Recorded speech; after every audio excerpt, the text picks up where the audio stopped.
see this now on this side is completely different where we started viewing it on the first time, so it's more different. So as I say, it has so many different views. It depends which side are you coming from. So Isandlwane, which means it looked like a house or a house shape.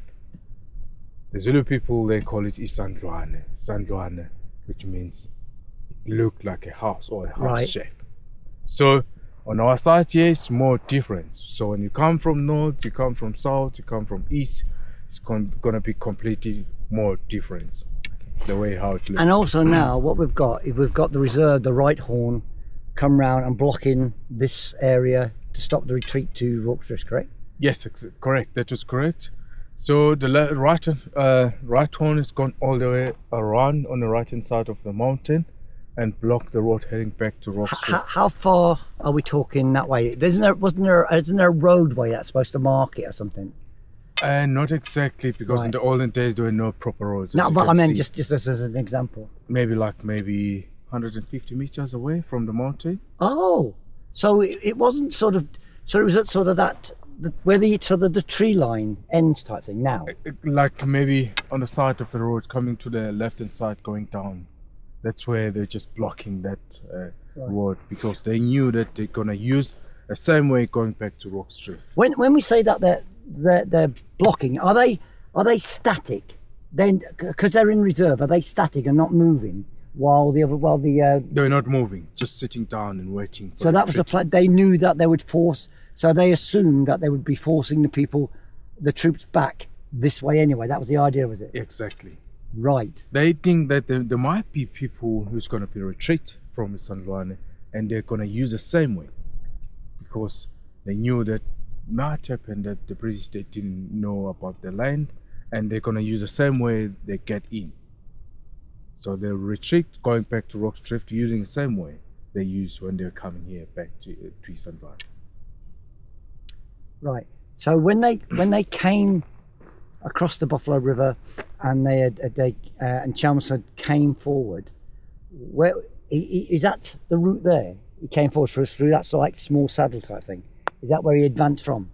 So you remember the bridge we crossed in the morning? Yeah. So on the about 50 meters downstream, right? That's where they cross. They invited Zulu. And that's where the custom hut used to be. Yes. That's where there was the famous custom hut. So that's the drift, the crossing point. Yeah. So that's where they cross point. That's where that was a crossing point. Still now it is called Rorke's Drift. Right. So that's the actual Rorke's Drift. Yes. Right. Exactly. And that's where Chard was supposed to have supposedly, in the movie, which is nothing like it, but supposedly was working to bring the supplies across, Chelmsford supplies across. Exactly. Gotcha. Yeah, exactly. So as you can see, the cairns, the graves, they're exactly telling us the people, how people were killed while they were retreating from Isandlwane on their way back to, because some of them, only the 55. Yeah. They managed to escape here at Isandlwane. Yeah. Their main aim was to head back to Natal. They didn't bother themselves going to Rorke's Drift. They went straight back to Help Mekaar. Yeah. Help Mekaar is just an Afrikaans word, which means let's help each other. Right. So that's where the British soldiers they had their first camp before descending down to Rorke's Drift. You remember at Rorke's Drift they waited for the ultimatum to be expired. Yes. At Rorke's Drift. Yeah. And the ultimatum expired during the midnight on the 10th of January 1879. Gotcha. That's where Chelmsford with his force, he invaded Zululand upstream nearby Rorke's Drift. Fascinating.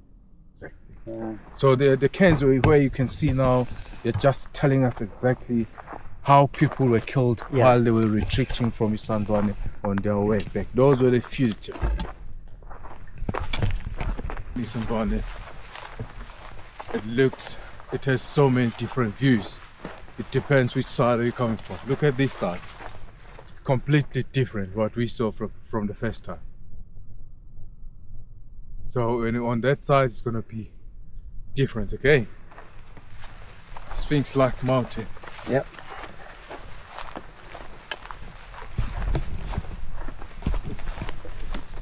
On winter season, And people are just, there might be some people who just bend fire for Yeah. no reason. It's better to have the fire breakers.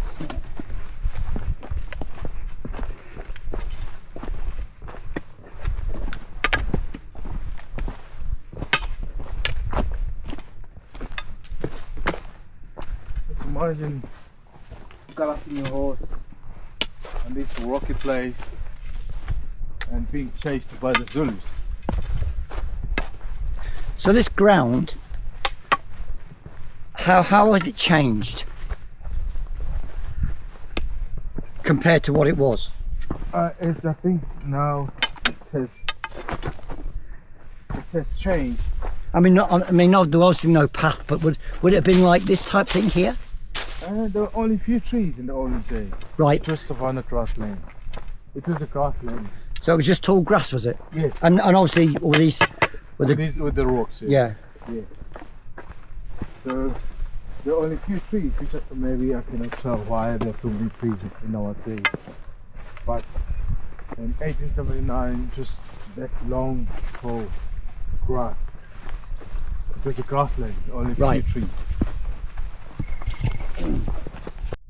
So at this point in time, obviously the Zulu is running along this ledge here, Yeah. trying to cut them off Yes. before they get any further. Yes. So literally, you're seeing your pursuer here. Yeah. Being chased or pursued at Sandwane, riding your horses, not knowing where you're going, you end up. It's fine. In the olden days, there were no trees, but in the bad terrain, rocky land, it's long that long grass, and so suddenly your horses fell in this big hole. And you had people like Dorian Smith trying to bring the artillery down when with the guns. Yes. Which has only got, I think it was just down here, wasn't it? They only got as far as here. Yeah. Major Stuart Smith of the Royal. Oh yes, Rifles, yes. Major Yeah, Stuart not Dorian Smith. Smith. Yeah. So I just wanted to show you and had that feeling of Wow. the bones that were discovered later on in this big hole.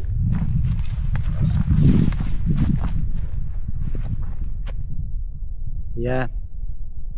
They're not going to survive down there, are they? Wouldn't survive. Oh, there's those two tracks of the wagons still standing today. Yeah. This stream is called Mazimyama Streams. It runs all the way from the mountain and it joins the Buffalo River. Right. So Which is the bridge we went over, yeah. Which we're gonna be crossing later on Yeah. in the end of this walk. So we're gonna be walking across, and on this rock, because it was summer, Yeah. January, our wet season, and the river was flowing a little bit higher than this one. And those British soldiers were riding their horses, and they tried to swim across with their horses here, and that's where their horses, they stretched their muscle because the rock, it was very, very slippery. Yeah. Very, very slippery. And their horses, they just stretch and stretch their muscles while they were swimming across with their horses here. It is called Manzimyama Stream. Manzimyama Stream. Yes. So we're gonna cross. Let's hope we're not gonna stretch our muscles. Yeah. You're assuming we've got muscles to stretch? Yeah.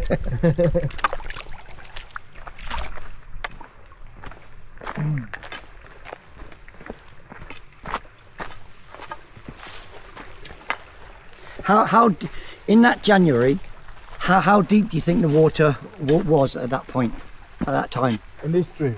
Yeah. How Usually don't get too deep here because so their horses wouldn't have been. That's why they were slipping, because they couldn't swim across. They'd actually walking across. walking across because the water is like very low. Yeah. So as compared to the Buffalo River is very high. Yeah. This is just a small stream. Yeah. So that's why the horses were stretching. They were Yeah. slippery. It is very slippy. Yes. So this river runs all the way from the mountains, Yeah. all the way down, and joins the Buffalo River. So it comes from this will go start at the Drakensberg. Not the Drakensberg, like around the community. Oh, okay, right. Around got the you. mountains here. Up.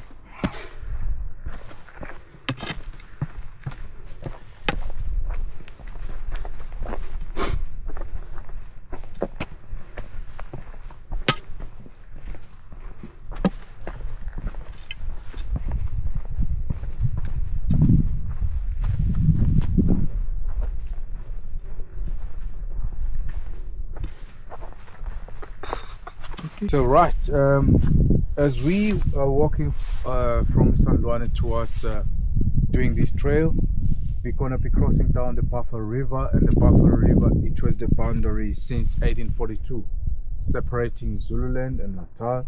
So where we are, according to the olden days, it was Zululand. You cross the Buffalo River, you're exactly on Natal side. So we walk all the way from San Juan all the way at the top of this hill, and this hill, it is called Pete Hill. Pete meaning the marshland, the wetland. So the British soldiers, while they were riding their horses being pursued by the Zulus, they saw ahead of them the open grassland, which they presumed they could spare their horses. In their horror, they found this was the marshland.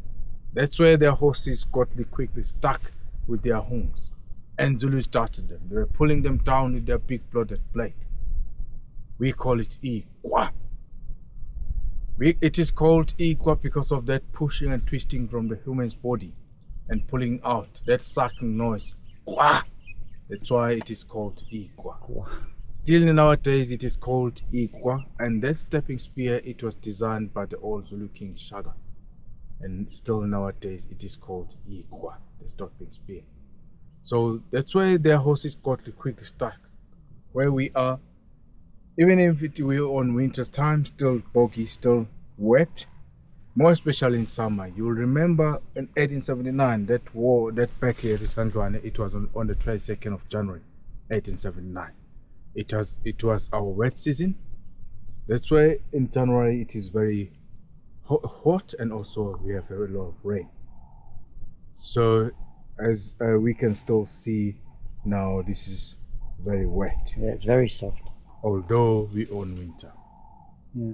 Wow. So that's where their horses got quickly stuck with their horns, because the British soldiers, they saw ahead of them the open grassland. Still nowadays you can still see it, which they presume, they hope they could spare their horses, and they were found. Some of the British soldiers were killed, and some were just got wounded by the Zulus.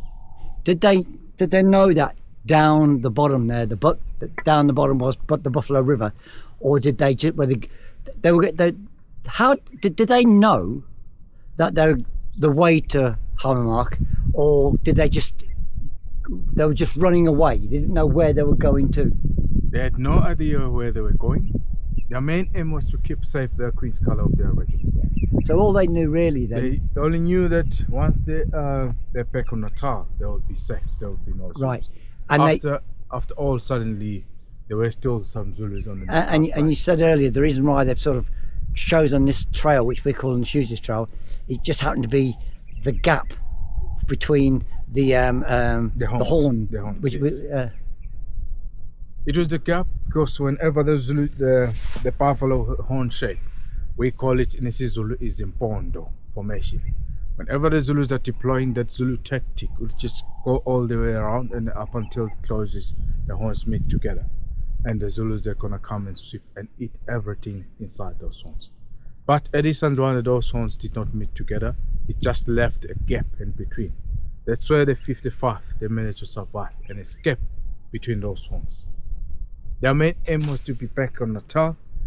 And those 55 British soldiers, they were not fit enough to go to Rock's Drift. They went straight to Hamamark and put their report what exactly happened at San Juan. Okay.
On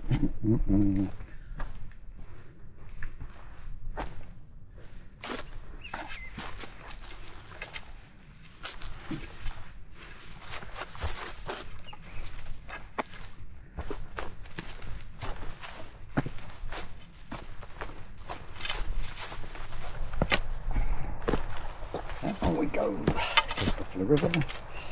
Down and down and down, down and down, keep going down.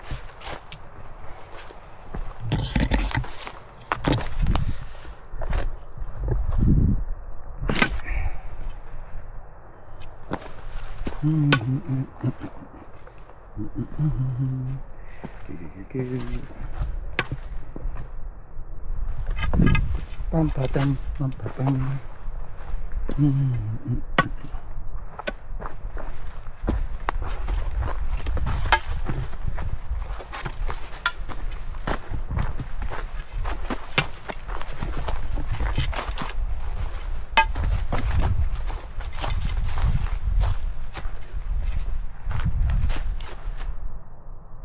Wow, wow, wow.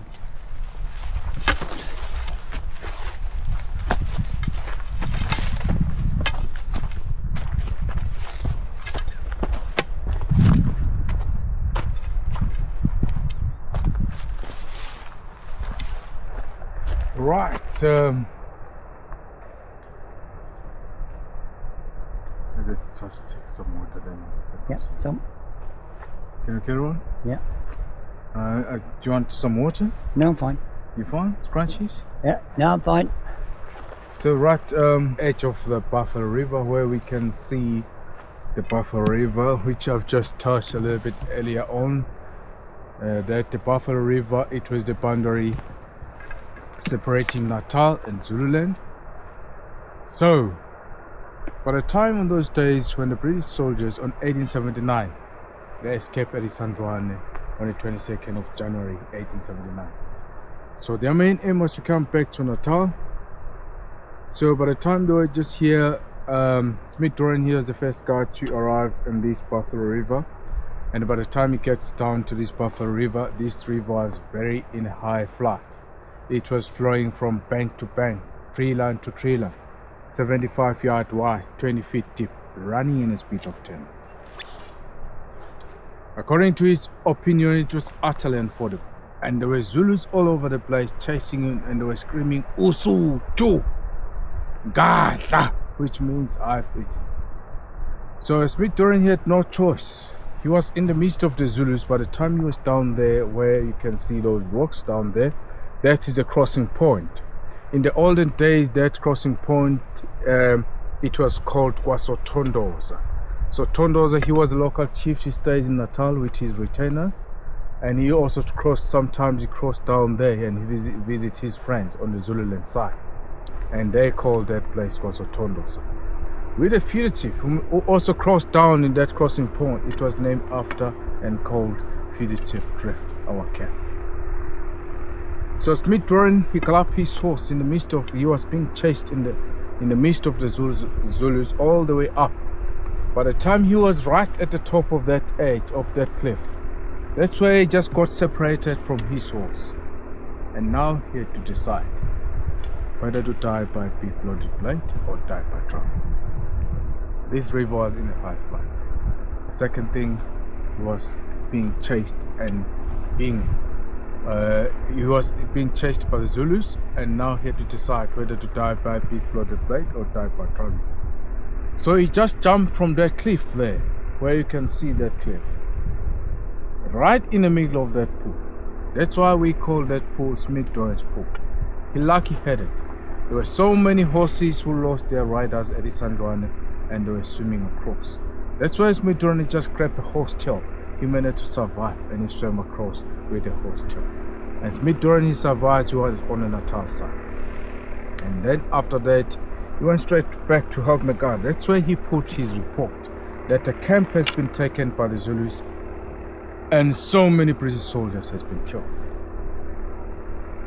And going back to Isandwana again, you remember about Pulane, he was left by Lord Chansford to guard the camp, because Lord Chansford, the British commander, he left Edisandwane at 3 a.m. in the morning.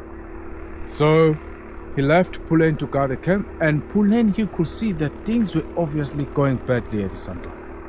So many British, so many his comrades were killed, and he have to keep the Queen's Color safe back to Natal. It's a huge embarrassment to lose a Queen's Color in the battlefield. That's why Puleni just handed the Queen's Color straight to Marvel. He said, Marvel, may you take this Queen's Color in the place of safety back to Natal. May God speed, may God be with you. They shake hands and they saluted each other. And Marvel, he put that heavy Queen's Color, filled in case, across his saddle. He rode all the way from his Sandon down here. Up until he made it, he was down at the river. That's where same problem applies to Marvel. This river was in a high flood. He couldn't make it. He will need help. He saw Walter Higginson sitting on top of the coffin-shaped rock, but unfortunately nowadays we cannot see that coffin-shaped rock. It has been covered by sand, but I would like to point where it was once we're down at the river there. And Higginson was right on top of the coffin-shaped rock, and he shouted desperately, "For God's sake, man, come and grab the pole here." And Higginson leans out towards Marvel. Due to the problem that the river was pushing them, the water was tossing them up and down, and they have to keep the Queen's Color alive and above their head, right in the middle of the stream. That's where, unfortunately, they lost the grip of the Queen's Color. And that Queen's Color, it was drowned about 500 meters from the main drift downstream. With their lucky, that Queen's Color, it was found after 14 days later, with the patrol that was sent out at Rock's Drift. Because by the time Walter Higginson and Marvel, they managed to swim across, and Marvel, he was very exhausted. He sat on the Natal side, waiting for his friend, Coquille. Coquille was one of the British soldiers who could ride beautiful and also could swim. Although he was carrying that bad knee, he pumped his knee at the Sandwane while he was chasing a chicken called a transfer, and he fell off. He pumped his knee, and his knee was still bounded. So Marvel, he waited for Coquille, and Higginson, he went up to the top of that hill, trying to see if he could find the horses for the rescue for his friend, to come back and help his friend with 3 loose horses. And Coquille, he went down to the river. He had no fear how high the river it was. He galloped his horse from his Sandan all the way down here to this river. He had no fear how high the river it was. He just plunged his horse in the mainstream. He survived. He met his friend Marvel. Now Marvel could see that Coquille is exhausted and also immobile. He had to carry him down from the drift all the way up, where they were being caught and killed on next to their grave. The question now rises: who killed Marvel and Coquille? Because that right horn which has blocked the road heading back to Rock's Drift at Isandwane, that was Indrienga Regiment. The other ones were chasing all these guys. Right where we're standing right now, they saw them that have already crossed the river. And the Zulus, they couldn't swim. They were not a nation of swimmers, especially in that flood state. They couldn't swim at all. They shouted back to Sotondos that they knew that as a local chief, he stays in Natal. They said, "Yo, Sotondos, we see you. We recognize you. If you and a man don't catch up with those people down there, we're gonna make sure that we found a crossing point, and we're gonna come and kill you with your families. We will ngamula you." Ngamula is to cut your throat. So under that circumstance, we believe Marvel and Coquille lost their life. They were killed by Zulus from the Natal side, Northern Zululand side. So right now we're gonna cross the Buffalo River straight into we're gonna cross in the crossing point, which is called Fugitive Drift, and we're gonna walk all the way up where we're gonna see Marvel and Coquille's grave, and I'll tell you how they're being caught and killed and when they were killed for saving their Queen's Color of their regiments.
So he's the second Zulu warrior that was killed by Marvel.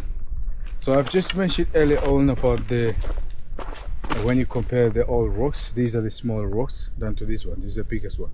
So it acts as a headstone. So whenever whoever dies in the family, it's a Zulu customer. The way they were burying their own people in the olden way. So they would always dig a hole like maybe 2.5 meters deep, and they would put the body in a coffin, put back the coffin, put back the sand, and they will make sure that they will find these small rocks to put up around that hole or the grave to symbolize that this is a grave. And they will make sure that they will find that nice looking bigger rock as to write who it was and when did you die and when you were buried. Still happens nowadays. Okay. But most people nowadays, they will use those you can see that cross, the black marble, Right, yeah. so which is written your name and who it was and which family do you belong. So the old Zulu people, they couldn't read and write. They would just simply put a cross on that bigger rock as a sign to say may your soul rest in peace. And the second thing, the way we bury our own people, we're not allowed to bury somebody facing any direction except east, where the sun rises up. So which means these both two guys are lie buried facing east, where the sun rises where we are. So it's a Zulu custom. We're not allowed to bury somebody facing any direction except east, where the sun rises up. Wherever you can go around the Zululand, you'll find all the graveyards. So the head are not on this side, down south. So they're facing east, which means this man or this Zulu warrior, his head is on this side. Yeah. He lie buried facing that direction. Gotcha. Yeah. So the patrol that was sent out at Rock's Drift, after 13 days later, that's where they discovered Marvin Cocker's body lying dead here. And when they make a search on Marvel's pocket, they found a watch stopping at 2:10, which was exactly telling them what time did they manage to cross the river on that river. So, and Marvin Cocker were not disemboweled. Each and every soldier that was killed at the Sunderland, he was disemboweled. The Zulus believe that it's a disrespect to kill somebody and leave his body lying on the sun. They believe that after 2 to 3 days, the stomach starts to swallow up, and which they believe is the spirit trying to get back home. So that's the first thing. Whenever they disembowel somebody or humans, is to free the spirit. And the second thing, they will go straight in the gallbladder. That's where they will cut it slowly, and they will drink it, and they will scream, "Gala!" They believe it's to take a human's courage that I've killed you and I've defeated you. You will never ever come back. So Marvel and Coco were not disemboweled. Were stabbed and killed, but not disemboweled. That's where their bodies were found after 13 days later with the patrol. 3 cars were sent out at Rock's Drift for the patrol of the Queen's Color. And the Queen's Color was found on the 4th of February 1879 with these guys who discovered Marvin Cocker's body right here. So they buried them for temporarily nearby the fence line here. For temporary, they simply dig the hole and put back their bodies, and just in the respect of them. And you'll remember Lord Chancefort, he did not get any time to bury his own people at St. Luana. He was waiting for reinforcement. More soldiers, more ammunition, more guns. And those Gatling guns, they came back. And he went straight to Ulundi. I think his main aim was to pay the revenge on what happened at St. Luana. Yeah. That battle of Ulundi did not even fight. It fought less than an hour. 3,000 Zulu warriors were killed with those Gatling guns. And he came back at St. Luana. He buried his own people, and he collected all the bones and he buried them by cans up until he came back here. He redug Marvin Cockerell's body. He buried them in a proper way. They buried in the same grave, separated with coffins. So their bodies are lie buried up there. So they're buried in the same grave, separated with coffins. And these two young guys, they won a Victoria Cross posthumously for saving their Queen's colour of their regiments. I'm just gonna open the gate, then we're gonna see their grave, and after that we're gonna take a shortcut heading back to the lodge.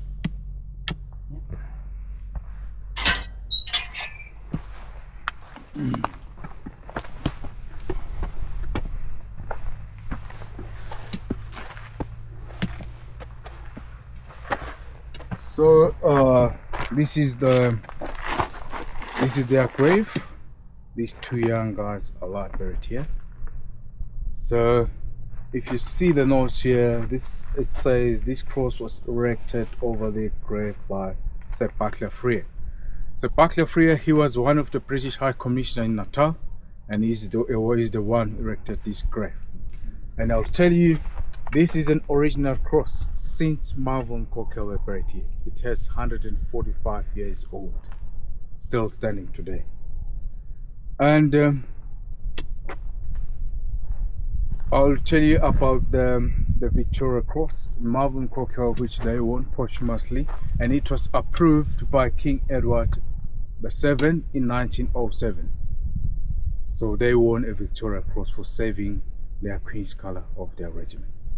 So if you can see, people here, they come with so many different beliefs or different religions, which I cannot tell what are those. They will just come and put rocks in respect to these two young stars, and some they'll just put some coins, which is a different belief which I cannot say. These are the Royal Race regiments, so they come here in our lodge each and every year in January for their ceremony at St. Luana on the 22nd of January, and they will put these poppies in respect of these two young guys who fought and died for saving their Queen's colour of their regiments. I'm not sure if you heard about this tree. No. So this is a buffalo thorn tree. In English, it is called the buffalo thorn tree, and in Zulu we call it umlahlankosi or mpafa. In Afrikaans, it is called the Vagapige, which means where to beat. It has a straight thorn and hook thorn. It is called Vagapige because that hook thorn is gonna hook you to say where to beat whenever you walk past around. So we're not allowed to make fire with this tree. We're not allowed to cut this tree. It is a respectful tree. So whenever, if there is somebody who dies in a family, we believe that we simply pull up the small branch, go straight wherever you died. Maybe you're involved in a car crash or in hospital or somewhere else. We're gonna go straight, and my parents, or let's say my father or my uncle, are just gonna come with that small branch and you'll call me by my name. We believe that you just take a spirit back home. So, which I'm not too sure why is it going next to Marvin Cockerell's grave, because it's a different belief. Maybe it's because of those two Zulu warriors who are alive buried down. Yeah, it makes more sense, yeah. Yes. So just up there is written for Queen Country Jesu Mercy. If you like to read some notes, you can walk out those steps around the short notes there, which you can read. After that, I'll shut the gate, and we're gonna take our left, heading back to the lodge.